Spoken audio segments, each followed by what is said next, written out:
friends. We are thrilled that you chose to spend another Friday with us and honored that you made sure not to miss this latest episode. Every episode of the Murder News podcast also serves as a weekly meeting for our very own true crime cult. But not to worry, you've landed in the cult with all of the flower crowns and none of the flavor aid. Take a seat around the fire, cuddle up to a baby goat, and get ready as we dig into true crime history and pull up another frightening tale of murder. If you're just finding us now, allow us to introduce ourselves, your charismatic leaders. I'm Angelina, and I'm here with my sinister sister, Aurora. How's it going over there? Good. Really good. I'm leaning into my best summer life, end of summer Party life self. right now with the emergence of the neon mermaid aesthetic. It's gorgeous. It's like some of the longest, pinkest hair I've seen in a good while, and I'm here for it. It is both of these things. And it was so great because I spent 6 hours for this process sitting in a salon chair. And I was telling another friend about it the other day. And she was like, I don't know how you have the patience. And I was like, well, it's really easy when the person you're sitting with is also into true crime.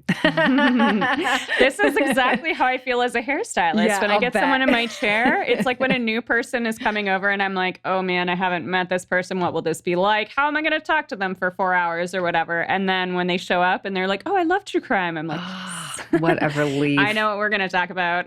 What a relief. So shout out to Wendy Jean, who has since been listening to our show. And she said she listened to our last couple episodes doing workouts. So Yay. That's really great to So hear. Cool. And it's so interesting because she knows so many people. Of course, like probably one of the most infamous crimes in Vancouver is Willie Pickton with the pig farmer who abducted Indigenous women and sex workers and unhoused people from east side of Vancouver. And it's interesting because like everybody in Vancouver kind of has some sort of relation to the story since it was in recent enough history. Everybody knows a survivor or has been impacted by it in some way.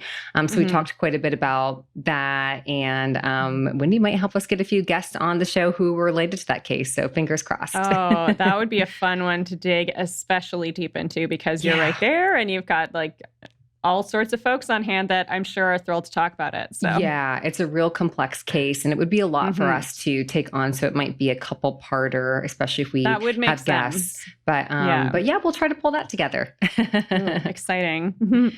I like that prospect. My week has been less fun. I had a bit of a hell week. I had a monster flood in my kitchen, which... So now for the last several days, I have had a giant hole in my ceiling, which like they're just letting things dry out and then they're coming back to start fixing that tomorrow. And I cannot wait because with the hole in my ceiling, like random shit is falling out of there.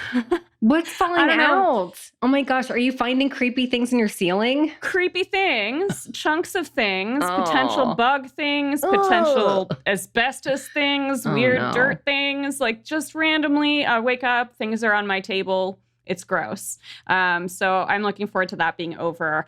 And what I'm most concerned about is that luckily, like none of my belongings were damaged in this scenario, but my floor is destroyed. And at first I was like, maybe it'll pop back into what it used to be once everything dries out. And now it's very clear that no, that's not happening. I hope that I can just ask my landlord and they will fix it. I'm anticipating it might not be as easy as I want it to be. But it's like the kind of like my floorboards are like this and like they'll cut your feet. Like it's not like you pull out a chair and it gets stuck. Like it's not functional. So cross your fingers for me, folks. Yeah. And I feel like, they own the building, so shouldn't they have to replace the floor? The thing is, they don't have to rent it out because we're already here. Right. So if they can play a little game with us and put it off or somehow cheap out, I mean, I could see that being a thing. But we'll see. I'll try to be a squeaky wheel and see what happens.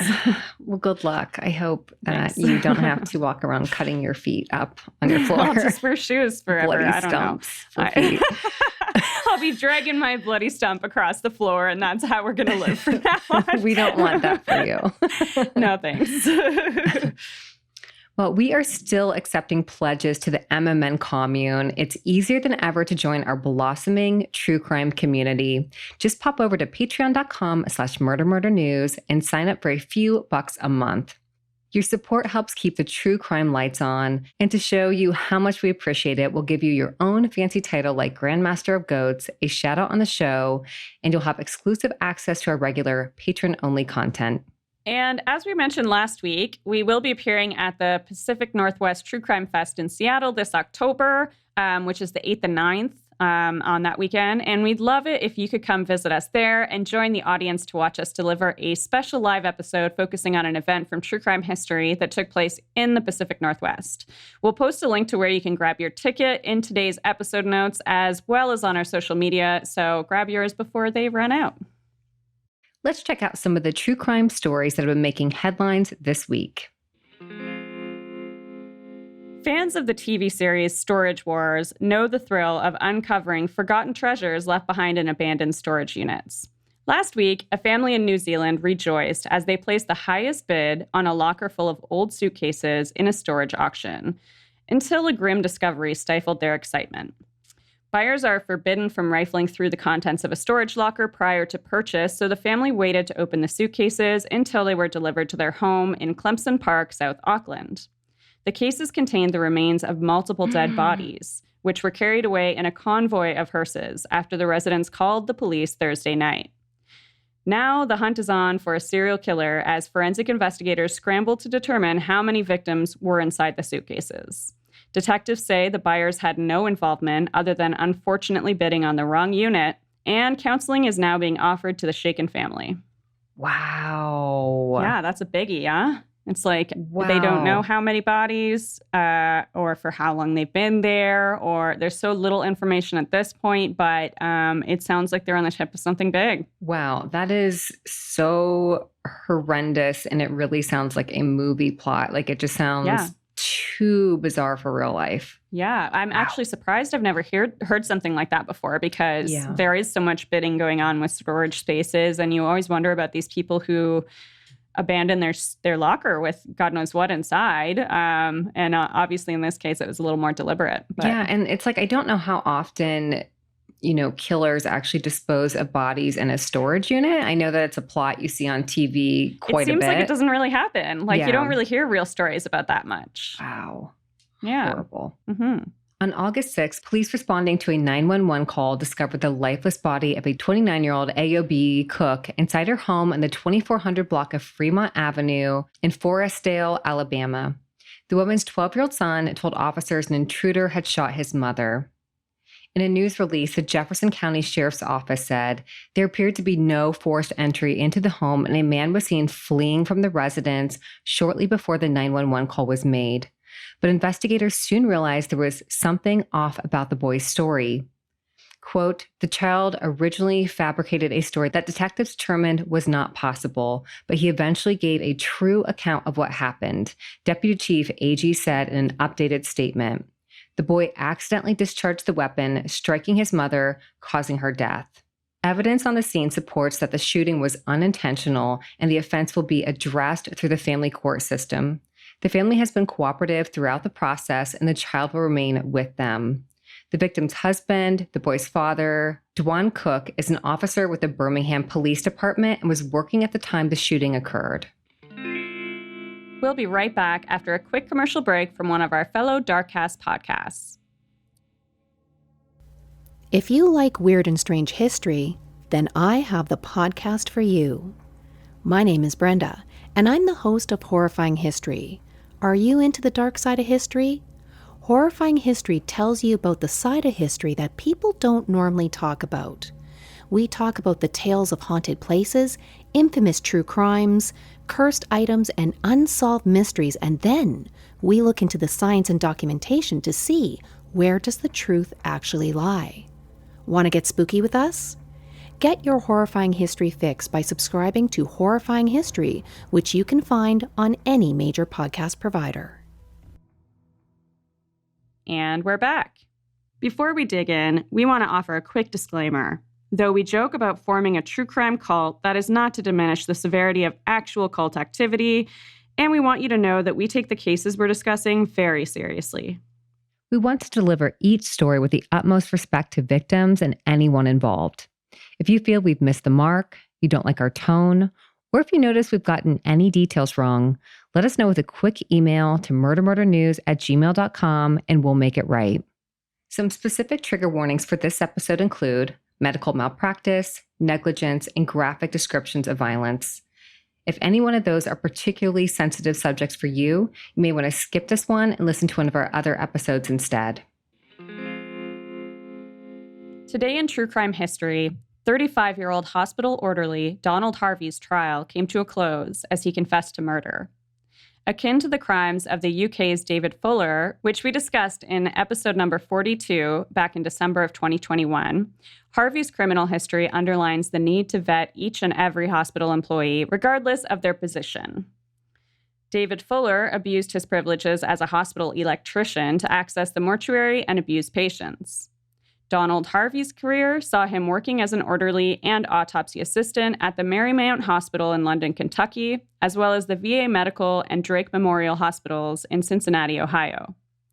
At work, he was able to slip under the radar, as no security clearance or criminal record check was required of low-level hospital staff in order to grant them access to alone time with vulnerable patients. Our sources for today's story include Mindhunter, the TV movie from 2008, featuring John Douglas, which examines two convicted serial killers, Joseph Condro and Donald Harvey. Also, Nurses Who Kill, Season 2, Episode 5, which you can find on Apple TV, License to Kill on Oxygen, as well as articles in the New York Times, All That's Interesting, and Medium, and the podcast True Crime All the Time. For a full list of today's sources, check out the episode description. Donald Harvey first came under suspicion after the death of 44-year-old comatose patient John Powell in April of 1987. Following a motorcycle accident in July of 1986, Powell was admitted to the Drake Memorial Hospital in Cincinnati. He had very serious injuries, and it wasn't immediately clear whether he would recover, but his family kept faith and regularly visited him in the hospital. John's wife, Patricia, recalls that when she first saw her husband in the hospital, he had such extensive road rash that he didn't look like himself. In the months that followed, Patricia and her children patiently waited for John to recover to the point of being able to communicate with them. Having had a tracheotomy, Powell couldn't use his voice even when he regained consciousness, but his family excitedly embraced conversations based on eye blinks and head nods. As he continued to heal, attending doctors soon dubbed John Powell their miracle patient and suggested that not only would they soon be able to remove his tracheotomy tube, allowing him to speak, but he might well make a full recovery and come home to his family. In early 1987, Powell took an unexpected turn for the worse. His capability for communication declined, frustrating his family. When he passed away that April, the Hamilton County coroner carried out an autopsy to investigate his death. Upon opening the patient's stomach, Dr. Lee Lehman was overwhelmed by the scent of bitter almond. This unmissable odor, of course, signifies the presence of cyanide, which I learned only about 50 to 60% of human beings can detect. Being able to smell cyanide is determined by a recessive gene, just like how a certain section of the population thinks cilantro tastes soapy, and others are genetically predisposed to recognize the odor emitted by stink bugs. By chance, Dr. Lehman was part of that 60%, and with about 500 autopsies under his belt at that point, he was certain that he had a case of cyanide poisoning on his hands. He ruled the death of John Powell a homicide and passed it on to the Cincinnati PD. Wow, that seems like an incredibly useful genetic trait for a doctor who does autopsies to have, right? Yeah. Wow. Yeah, it's like something that they should check you out for if you're pursuing that career path, or just maybe point you in that direction if you do have it. Right. Initially, investigators questioned John's wife, Patricia Powell, who had visited her husband nearly every single day and thus was close enough to administer poison to her husband. When she was rolled out, hospital officials went over a list of every employee who had access to Powell, so investigators could determine who might have slipped cyanide into the patient's feeding tube by process of elimination. Of the list of 25 names, everyone except Donald Harvey agreed to take a lie detector test. Suspiciously, Harvey had called in sick to work the day of the testing. investigators visited him at home, and he was brought in for questioning. Before they could administer a polygraph test, Harvey confessed to killing Powell. Donald Harvey said he felt sorry for John and his family, who he saw visiting every day, and he wanted to end their pain. He dubbed the murder of John Powell a mercy killing, describing his role as an angel of death.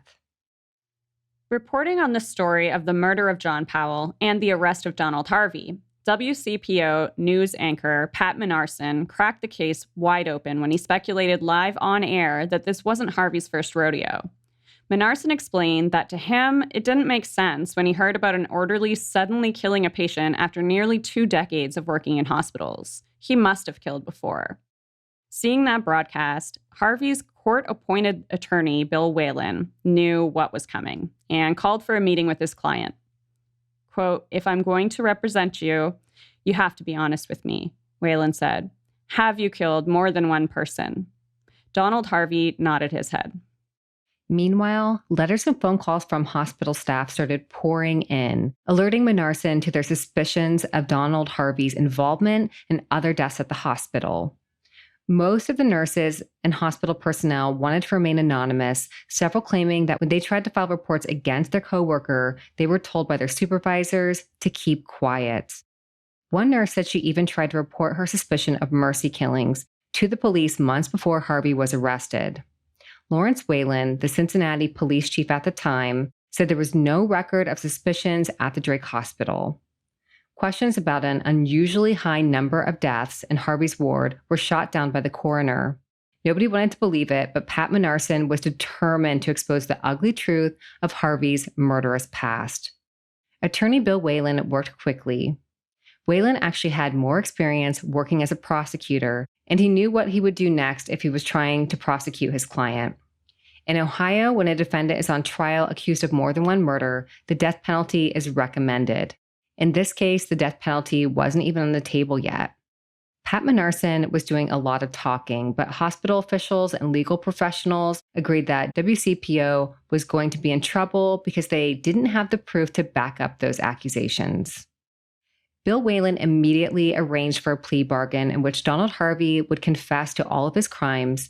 In return, he would spend his life in prison, but wouldn't be subjected to an execution. On August 11th, 1987, Harvey sat down with investigators and confessed to murdering 33 people over the span of 17 years. In the coming days, he would confess to more and more murders, eventually totaling 52.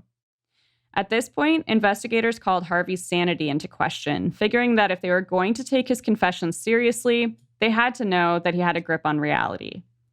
Following a thorough psychiatric examination, Harvey was deemed sane and competent, but a compulsive killer. A spokesman for the Cincinnati prosecutor's office explained, quote, "He builds up tension in his body, so he kills people." The court accepted the plea agreement because it was understood that there would never be enough evidence to prove any of the other murders. No one was willing to testify that they witnessed any disorderly conduct from Harvey at work. The prosecutor said the grand jury could have opted to indict hospital administrators, but chose not to. Quote, "They didn't do anything criminal," he said. "They just lacked judgment." Most of the hospital's deceased patients had been cremated, and any bodies that had been buried and could be exhumed would be rid of any traces of poison after so much time. Attorney Bill Whalen says that his client detailed his extensive criminal history to him.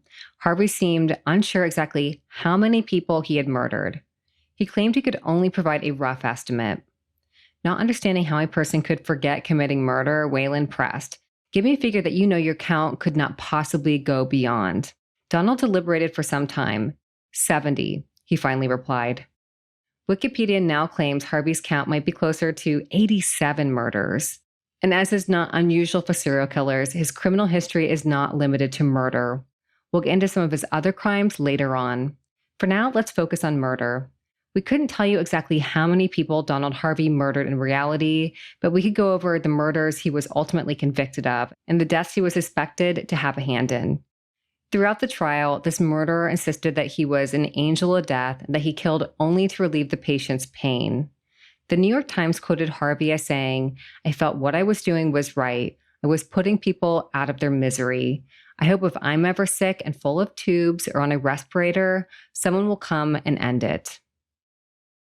Some of the deaths, if viewed in isolation, could be chalked up to mercy killings. On June 22nd, 1970, he killed 42-year-old Elizabeth Wyatt by cutting off her oxygen supply. On July 10th, 1970, he turned 43-year-old Eugene McQueen over onto his back, causing him to drown in his own fluids. On August 30th, 1970, he turned off 58-year-old William Bowling's oxygen tank, causing a fatal heart attack. On December 7th, 1970, he gave 91-year-old Margaret Harrison a fatal overdose of Demerol, codeine, and morphine. On March 14th of 1971, he gave 90-year-old Milton Bryant Sasser a fatal overdose of morphine. On April 19th, 1986, Harvey stirred rat poison into 81-year-old Virgil Weddle's pudding, causing a fatal heart attack. On May 2nd, 1986, he slipped cyanide into 65-year-old Doris Nally's apple juice. On June 20th, 1986, he put arsenic into 63-year-old Edward Schreibus's soup. On July 25th, 1986, he administered cyanide through 65-year-old James T. Wood's gastric tube, just as he had done with John Powell when he finally got caught. Of the patients in his ward on life support, it was expected that most would die of natural causes while in hospital, and as such, were almost never subjected to autopsies. John Powell's body was autopsied only because he was the victim of a motorcycle crash, and the law stipulates that all motorcycle crash victims who die as a result of injuries sustained in the accident must be autopsied. That's interesting. Mm-hmm. On August 16th, 1986, Harvey poisoned 85-year-old Ernst C. Frey with arsenic through his gastric tube. On August 29th, 1986, he poisoned 85-year-old Milton Cantor with cyanide through his nasal tube. On September 17th, 1986, he poisoned 74-year-old Roger Evans with cyanide through his gastric tube. On October 29th, 1986, he slipped cyanide into 69-year-old Albert Bueman's cup of water. On October 30th, 1986, he dissolved cyanide into 85-year-old William Collins' orange juice. On November 4th, 1986, he mixed cyanide into a cup of water, administered the poison to 78-year-old Henry Cody through his gastric tube. On November 22nd, 1986, he did the very same with 65-year-old Mose Thompson. On December 9th, 1986, he poisoned 72-year-old Otis Day with a cyanide solution. Wow, there's so many and so quickly succinct together. It's just shocking to think that nobody was noticing I guess some of these people were older and maybe terminally ill, but that's still. They were used to a lot of people dying, but even still, it did seem like a lot. There's some instances where, there's multiple in the same week, which is just, wow. Donald Harvey kicked off the new year by putting cyanide into the feed bag of 47-year-old Leo Parker on January 1st, 1987. On February 5th, 1987, he put cyanide into 80-year-old Margaret Kukrow's orange juice. On March 7th, 1987, he poisoned John Powell by putting cyanide into his gastric tube, which, as we have learned, wasn't his first murder. But would you believe it wasn't even Harvey's first murder of the day? Earlier on March 7th, he poisoned 82-year-old Hilda Leitz when he put the adhesive remover Detachol into both her orange juice and her gastric tube. Poisoning with Detachol sounds even more unpleasant than arsenic or cyanide, both of which immediately cut off the oxygen supply to your heart and brain in high doses and cause cardiac arrest. Detachol can be aspirated into the lungs and cause lung damage. It will burn the inside of your mouth and cause gasping, coughing, and choking. This seems an unlikely tool of a true angel of death. The use of rat poison also seems cruel. But perhaps Harvey was just working with what he had on hand. Rat poison and Detachol are both ordinarily present in hospital settings.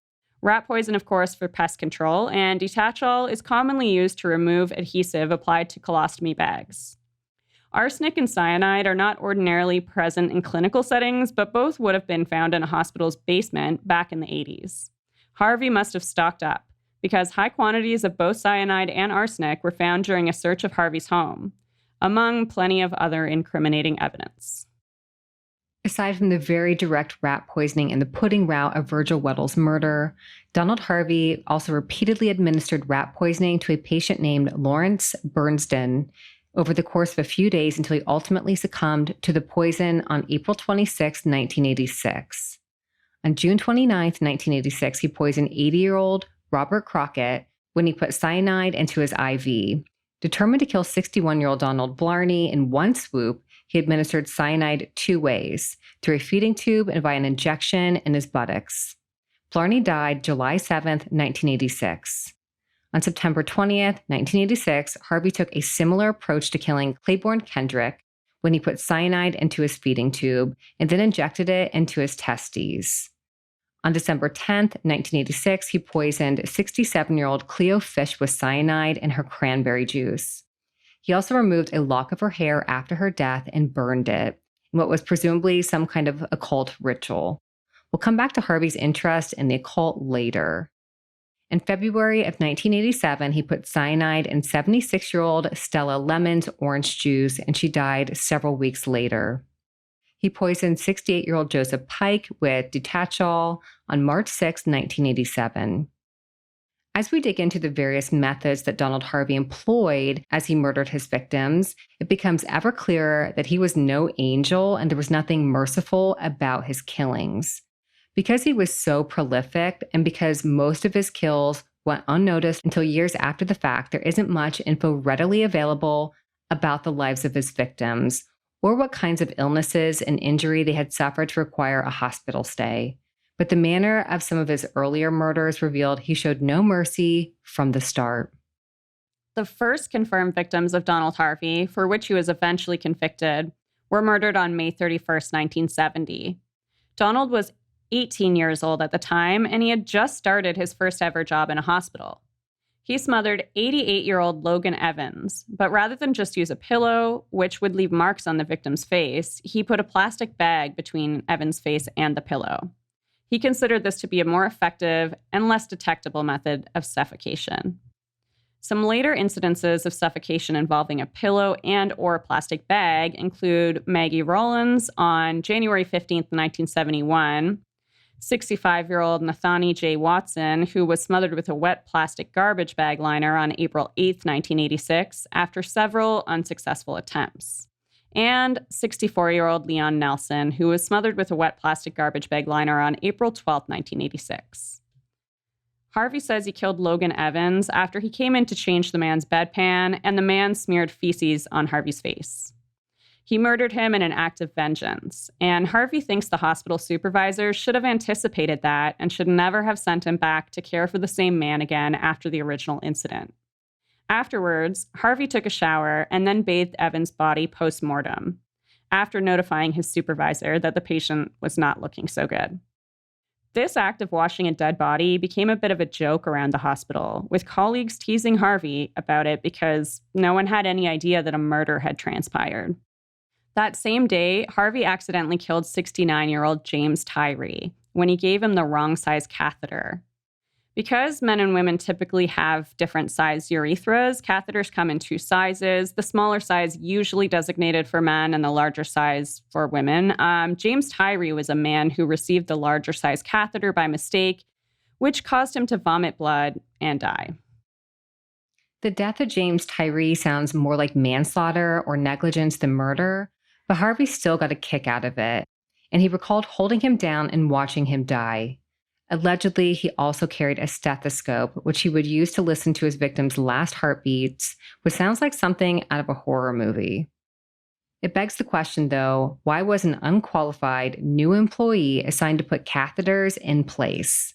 From the start, we have been stressing the importance of proper regulations and certifications, security clearances, and background checks on every hospital employee who has access to patients, and we have noted that this is something that has changed over time, and these kinds of security breaches are not as likely to take place in modern times. But we'll never understand why Donald Harvey was assigned to install catheters, particularly while alone with the patient, or why he had access to drugs and was assigned to administer drugs to hospital patients, which he never had much of a talent for. These things we can't explain. But let's explore for a moment the career path of Donald Harvey. Bored at Boonville High School, he dropped out in 9th grade. Harvey later got his GED, but had virtually no post-secondary education and certainly no courses to prepare him for work in the medical field. He relocated to Cincinnati, Ohio, where he began a general labor type job at a local factory. Shortly after he left home to embark on a life of his own, Donald's parents, who were struggling tobacco farmers, called and asked him to come back to his hometown of London, Kentucky, to stay with his ailing grandfather at Marymount Hospital. Coming in nearly every day and spending a great deal of time with his grandpa, Harvey quickly developed a positive reputation among the nuns at Marymount. He was so popular and well-liked that in 1970, as his grandfather neared the end of his life, Donald was offered a job at the hospital. That was his in for a hospital career with no training or education to back it up. He committed his first murder less than 2 months after accepting the job. Shortly after his last murder at Marymount, Harvey left his position as an orderly. In March of 1971, he broke into a neighbor's apartment and burgled coins, clothes, and jewelry and set a small fire. When he was arrested, Harvey was stumbling drunk and actually started rambling and bragging about the murders he had committed so far. Police thought that he was bluffing or maybe struggling with some kind of delusions, but didn't take his admissions seriously or look into any of the deaths that he claimed to be responsible for. He pled guilty to petty theft, but was not charged with arson, and he was sentenced to pay a $50 fine and submit to mental health counseling at the Cumberland River Comprehensive Care Center in London, Kentucky. He went to the outpatient center just a few times before leaving town. Shortly thereafter, he enlisted in the Air Force and was accepted without question. Harvey was discharged just 9 months later after a suicide attempt in which he overdosed on NyQuil and other drugs. It was around this time that Donald came to terms with his sexuality as a gay man. He'd never had any serious relationships before this point. Donald, or Donnie, as he was known by many, was quite shy and pretty unsuspecting. He has been described as soft-looking in the media. His voice sounds like the voice of someone who had just been inhaling helium gas. He was awkward. All of the above likely contributed to his feelings of frustration and low self-esteem. After his discharge, Harvey decided to commit himself to the VA Medical Center in Lexington, Kentucky. He was released just over a month later, but still struggling to control his inner demons, Harvey swiftly readmitted himself. Again, he attempted suicide, and in response, he was placed in restraints and ordered to undergo 21 sessions of electroshock therapy, carried out over the course of a few weeks. Harvey was released in October of 1972, which his mother, Goldie Harvey, was none too thrilled about.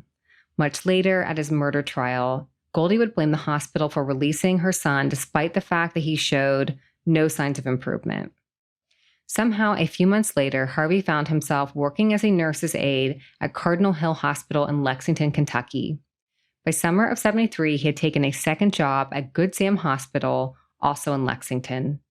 He quit both jobs at once to try his hand as a telephone operator the following August, but soon found himself back in the hospital doing clerical work at St. Luke's Hospital in Fort Thomas. During this period, Harvey took a break from murder. He claims he was inexplicably able to control himself for a while, but many have speculated that he didn't kill simply because he didn't have unsupervised access to patients in these hospitals. Some have also suggested that's why he switched jobs so frequently during that period, searching for a hospital with more opportunities. In September of 1975, Donald Harvey started at Cincinnati's VA Medical Hospital, working the night shift. It's not clear how he got hired at the VA hospital just a few years after committing himself to another VA hospital and submitting to shock treatments. Apparently, the hospitals didn't share records, and no one ever looked into Harvey's background. The murderer easily picked up where he left off at Marymount, killing a minimum of 15 patients during his 10 years in Cincinnati. As he left work one day in July of 1985, Harvey was stopped by security, who searched the gym bag he was carrying. Inside the bag was a .38 caliber pistol, some hypodermic needles, a cocaine spoon, gloves and surgical scissors, a couple of books about occult rituals, and the autobiography of serial killer Charles Sabrage. Harvey credits an old boyfriend named Vernon Midden for getting him into the occult and teaching him everything he needed to know about ritualistic occult practices. Allegedly, Harvey was also caught either stealing or attempting to steal body parts from the morgue for the purpose of conducting rituals. Harvey received a $50 fine and was allowed to quietly resign without a mark on his record. By early '86, Harvey had landed another hospital job, this time at Drake Memorial. In the 13 months that followed his engagement, he murdered 23 patients, unobserved and evading suspicion. As we mentioned, most patients in Harvey's ward were terminal and not expected to survive. Colleagues and higher-ups began to notice that a high volume of patients died on Donald's watch, but didn't think much of it. Jokes began circulating that he had the, quote, kiss of death. Harvey would regularly waltz up to the nurse's booth announcing, "Looks like I got another one," with a chuckle. He must have learned something about death by a catheter from the accidental killing of James Tyree, because a couple months later, on July 24, 1970, he put a large-side catheter into 81-year-old Ben Gilbert and then straightened out a wire coat hanger and inserted it into the catheter. He punctured Gilbert's bladder and bowel, and the man went into an instant shock and then fell into coma. He died 4 days later. This attack was a response to an earlier incident where the patient hit him with a urinal, which briefly knocked Harvey out. Several of the murders read more like negligence, again, if examined in isolation. It's now clear that any deaths that occurred simply because Donald Harvey was bad at his job should still be considered as murders. He may not have planned to take these people's lives, but once it was clear that that was what was going down, Harvey relished in their deaths. This includes the death of 82-year-old Harvey Williams on July 12, 1970, which occurred when Donald Harvey hooked him up to a faulty oxygen tank, causing him to go into cardiac arrest. On August 15, 1970, he gave another faulty oxygen tank to a patient named Maud Nichols, who then died. On January 9, 1970, 80-year-old Sam Carroll was given a faulty oxygen tank by Donald Harvey, killing him. On January 23, 1971, he gave a faulty oxygen tank to 62-year-old Silas Butner, who also died. On September 19, 1984, Harvey accidentally administered a fatal overdose of heparin to Hiram Prophet. There's also speculation, probably stemming from a confession by Harvey himself, that suggests that he killed a patient named Joseph Harris on some unspecified date in 1975 with a reduced oxygen tank. Some other possible victims include James Twitty, James Ritter, Harry Rhodes, and Sterling Moore, who were all killed by unknown means on unspecified dates in 1975. These names were likely gleaned from Harvey's diary or offered as confessions to augment his kill count. Donald's diary was written on a number of note cards that he hid in the back of a picture frame in his home. It detailed the names of his victims and the methods he used to murder or attempt to murder them. Due to the detailed nature of his diary and Harvey's ability to recount his crimes from memory as though he had read over his diary numerous times, it seems doubtful that there could have been more murders that he remembers or that there were any deaths or details that he did not record. Obviously, Donald Harvey's first choice was to get away with it all forever. But if it was going to come out, he was going out with a bang. I heard on the podcast True Crime All the Time that Harvey had been hoping to get himself into the Guinness Book of World Records. Of course, we know about the confession killer, Henry Lee Lucas, who confessed to hundreds of murders, most of which he was found not to have committed. But it might surprise you to hear about the handful of killers vying for the title of America's most prolific murderer. Officially, Samuel Little is regarded as America's most prolific, with 60 confirmed and 93 confessed murders. Gary Ridgway is suspected of killing as many as 90 victims, but was convicted of 49. Some think Ted Bundy did well over 100, but he was convicted of only 35 murders. John Wayne Gacy was convicted of murdering 33, but may have killed upwards of 45 people. Wikipedia puts medical professionals in a league of their own. Quote, because of their ability to kill simply and in plain sight. They get their own category of prolific murderers. When it comes to the medical professionals who kill in America, Donald Harvey tops the list. Convicted of 37 murders and suspected of up to 87, on the master list of most prolific, Harvey falls somewhere between Ted Bundy and Samuel Little. When I hear shit like Donald Harvey wanted to make the Guinness Book of World Records, I delight in the fact that he will never be number one. Speaking of Donald Harvey's failures, some of his attacks didn't go exactly as planned. On November 4th, 1970, he attempted to smother 63-year-old Viola Reed Ryan with a pillow and plastic bag, but he was interrupted. He finished her off by deliberately hooking her up to a faulty oxygen mask. Similarly, on January 26, 1971, he tried to smother 68-year-old John W. Coombs with a plastic bag and ultimately killed him with a faulty oxygen tank.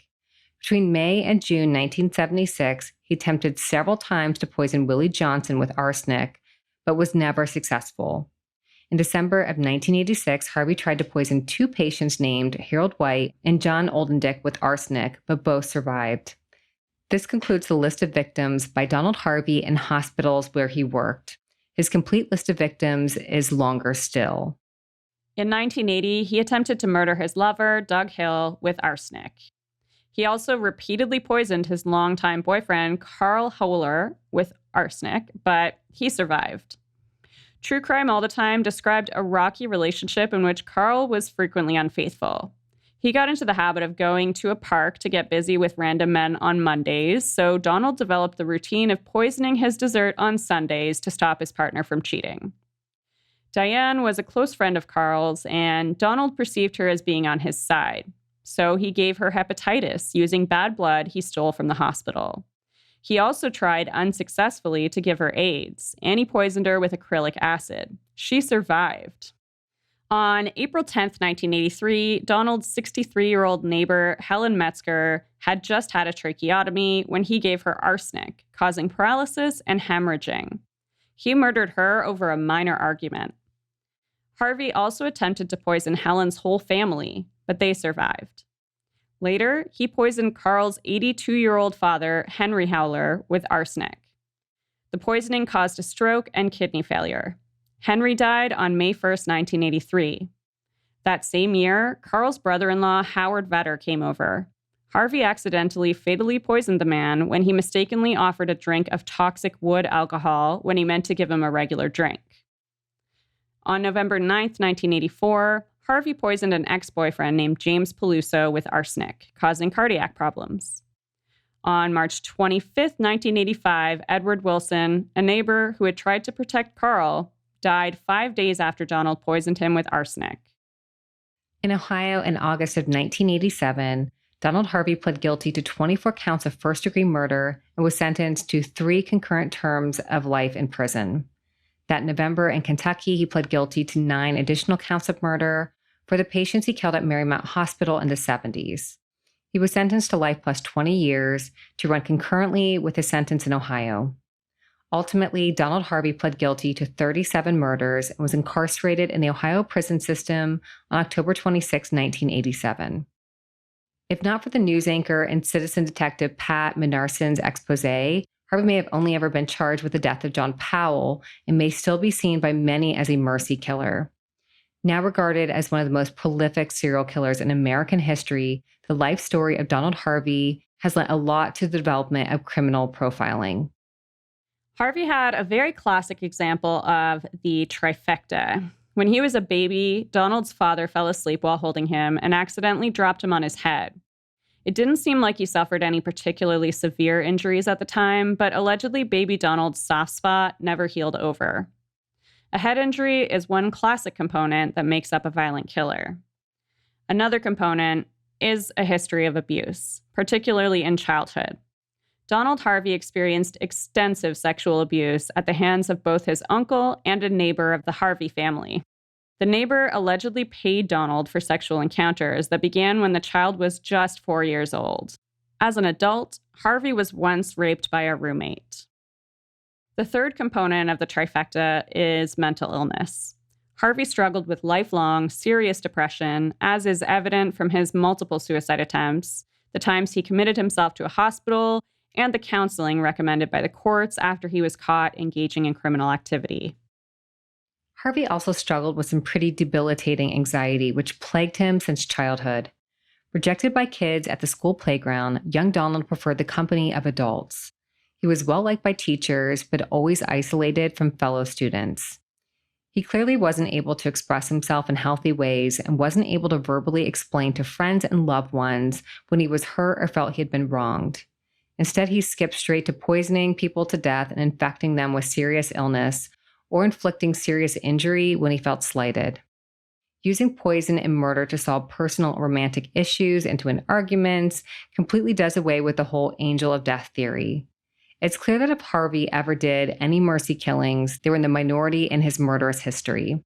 Attorney Bill Whalen put it best when he said, bottom line was, Donald Harvey liked to kill.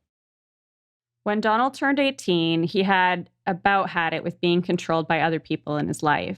He felt like everything he did, everywhere he went, was controlled by his parents or teachers or bossy friends. Of course, he had lasting trauma from being abused in childhood and being forced to participate in things that he didn't want to do. When he got his first job in a hospital, he became obsessed with the feeling of power over the helpless that he got from controlling all the routines that keep patients alive. Quote, I controlled other people's lives, whether they lived or died. I had that power to control. After I didn't get caught for the first 15, I thought it was my right. I appointed myself judge, prosecutor, and jury. So I played God, end quote. On March 28, 2017, Donald Harvey was found severely beaten in his cell at the state prison in Toledo, Ohio. 2 days later, he died of his injuries. The attack took place while Harvey was in protective custody. On May 3, 2019, charges were brought against fellow inmate James Elliott, who had been serving time for a series of burglaries.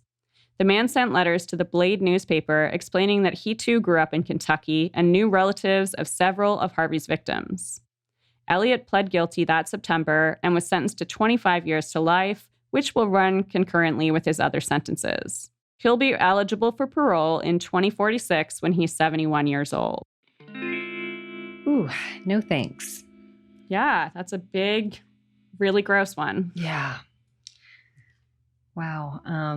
Angel death ones are just like so spooky because you're in such a like helpless position being in a hospital and then like imagining somebody being like, well, you're not going to make it. Like, it's just... And like, it's such a projection. Yeah. Like this person's having their own shit life and they just assume that other people want to die because they're sick. Maybe there's more to life than that for them, you know? Like right. They have family members visiting. Maybe they're enjoying that time. It's so weird to assume what that vibe is and be like, oh, they deserve to die. They want to die.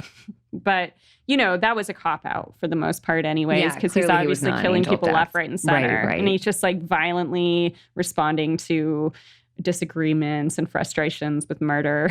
So like... Not the way to react. Man, no, and then I think like especially coming on the heels of like COVID and like the intense amount of fear everybody felt like, especially in the beginning, not knowing what we're up against and like thinking you might die, and hearing he was trying to like inject the friend of his partner with hepatitis and HIV. Like, what? Yeah. He really did give her hepatitis, which is just like, I just have never heard of someone stealing blood from a hospital and giving someone hepatitis with it. Like, not in reality. I've heard like urban legends like that, and that's just, wow. Yeah. I wonder if that's like ever been a thing. Like, I hope not. Is he the only one? I don't know, but I hope so. Yeah. Yuck. So what you watching this week? You know, I did watch a few things this week. First of all, I am caught up on Only Murders in the Building. And I think I'm caught up except for the latest episode, which I will watch tonight. Okay. It's so funny and like a tiny spoiler, but anybody who's listened, this like it'll mean nothing to you, but to anybody that's seen it, like Martin Short is just killing it this season. Like, give him all the Emmys. Like, he's just he's so funny and so powerful. He's so funny. And like he reenacts like my favorite scene from Last of the Mohicans, which is so cheesy. Like the scene when he's like, I will find you, no matter how far. Like that scene. And like I say that to my dog all the time when I'm leaving home, and like oh, that's perfect. And like he says it to a bag of sauce. Yeah. He loves his sauces. It's so amazing. He does love sauce. Yeah. And I feel it. I love sauce also. I would never try to make a meal of it, but yeah.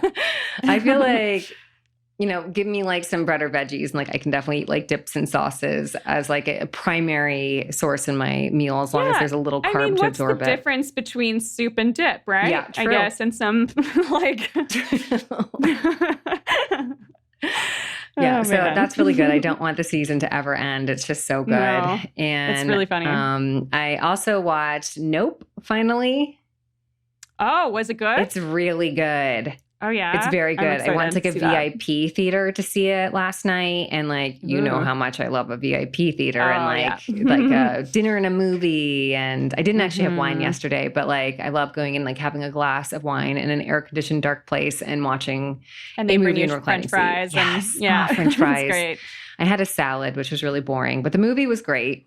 It's like an alien movie, so I think it like kind of falls into... Oh, I didn't even know it was aliens. Yeah. Okay. Interesting. Yeah, it's very good. Like Jordan Peele just does not disappoint. Like he's such a genius. He's a master of horror. He's a modern master of horror. So yeah. It's great. I expect it to be funny. Good. It's horrifying. Like it's just so well done. So I really enjoyed that. And I also watched Prey. The Predator movie. Oh, right. The like 17th Predator movie. Yeah. Honestly, it's my first Predator. Really? I've never seen Predator. So maybe I should go back. Did you like it? I thought it was good. I think like they could have maybe gone like a little like further with it being scary. And, I don't know how other people have felt about it. So maybe I should just like close my mouth. But like for me, it felt like a bit like, it was written and directed by white people, which I know to be true, telling an Indigenous story. And I would rather have Indigenous people telling their own story. So like something felt a little inauthentic about it. Yeah, like it felt like they were kind of putting like white narratives like done by Indigenous people, but I don't know how Which you would expect from the 80s Predator Yes. movies, but like if they're going to do something like now, then I mean, there's a lot more opportunity to work with the right folks. Yeah. To make that story I agree. come across a and I think better. There's so much space for that. Like, for example, there was like a line in it, which I know is like meant to be funny, but it just felt very out of place for like they're like going out like on a hunt, and there's like the woman who ends up being, kind of like the hero, and she's the main character, and they tell her to not like go on the hunt and go back to the kitchen. And I'm like, that's such a like white patriarchy kind of concept. And like they wouldn't have had a kitchen. And like, why are we saying this in this movie? Like, it just felt really out of place, and I didn't. And who says that nowadays? That's just not even a joke anymore. It's just like, okay. So it was okay. Like, I still enjoyed watching it though. And also like the actress that's in it is phenomenal. I hope she gets so many awards. Like the acting in it was very good. I've never seen her in anything. Let me see if I can find her name real fast so we can give her a shout out, because she was just incredible. Like she was really like just great and dynamic, and like both my husband and I were like, wow, she is really good. We're going to see her in everything like from now on. Her name is Amber Midthunder.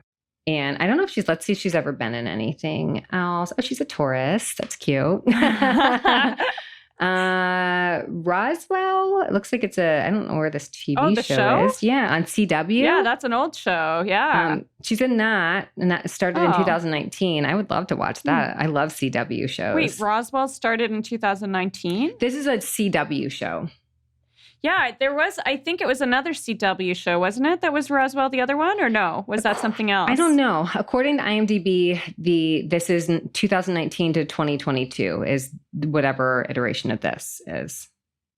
Okay, well, I just wonder if it's the same, because I just Googled the original Roswell was in 1999. So I wonder if it's a revival of that. Maybe it's a revival. Yeah. Because I think she would have been too young. She wouldn't have been alive for that when she was born in 97. Yeah. She's a baby. Baby fighting aliens. Right. A little baby fighting. Well, that one, I guess Predator is an alien. Well, I watched 2 alien movies. I'm not an alien person. Well, now you are. Yeah. So, apparently. I liked both of them. Whether you like it or not. I liked both of them. So apparently I am. How about you? What have you been watching? Well, I watched the documentary Rewind, which I know I briefly mentioned before it came out in an earlier episode. It's the story of this guy named Sasha when he was a little boy. Basically, his whole family was really into, especially his dad, was really into video cameras, and they just kind of filmed everything. Right. And then like Sasha went on and filmed a whole lot of sort of video diaries and a whole bunch of other stuff. And so basically, he had all these old tapes and stuff.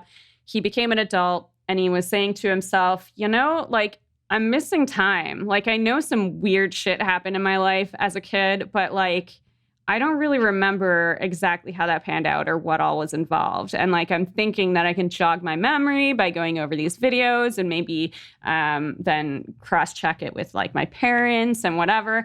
And so he did that and basically uncovered generations of horrific abuse. And just, he had blocked it out.